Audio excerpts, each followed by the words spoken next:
the princess who never smiled.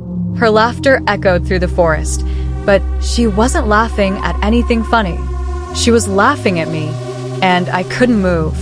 I met her when I was just a boy.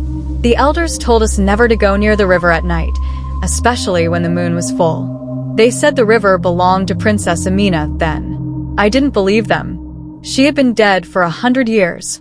How could a dead princess claim a river? But one night I got curious. My cousin dared me to go fetch water after sunset. I wanted to prove I wasn't scared. So I took a clay pot and walked to the river. The water looked strange under the moonlight. It shimmered like it was alive. That's when I saw her. She stood on the opposite bank, her skin dark as the night, her eyes glowing like embers. She wore a crown made of gold and bones, and her dress looked wet, like it was soaked in blood.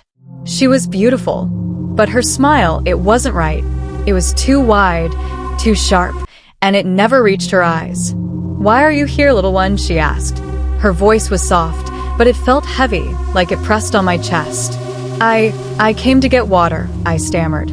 She tilted her head, studying me. "Do you know who I am?" I nodded. "Princess Amina." Her grin grew wider. "Good. Then you know you're mine now." Before I could run, the river rose, pulling me in. The water was cold and thick, like it was alive. I heard her laughter above the rushing sound. It wasn't loud, but it was everywhere. When I woke up, I was back on the riverbank, but everything was different.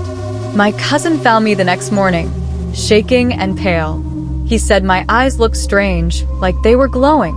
After that night, I couldn't leave the village. Every time I tried, my feet would refuse to move, like they were stuck to the ground. At night, I'd hear her laugh in my dreams. Sometimes, I'd wake up with wet footprints leading to my bed. The elders knew. They didn't say much, but they made me sit through rituals and prayers.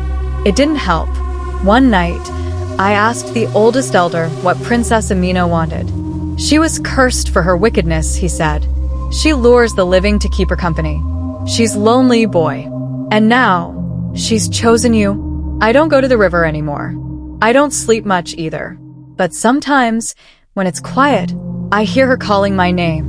And I know one day, I'll have to answer.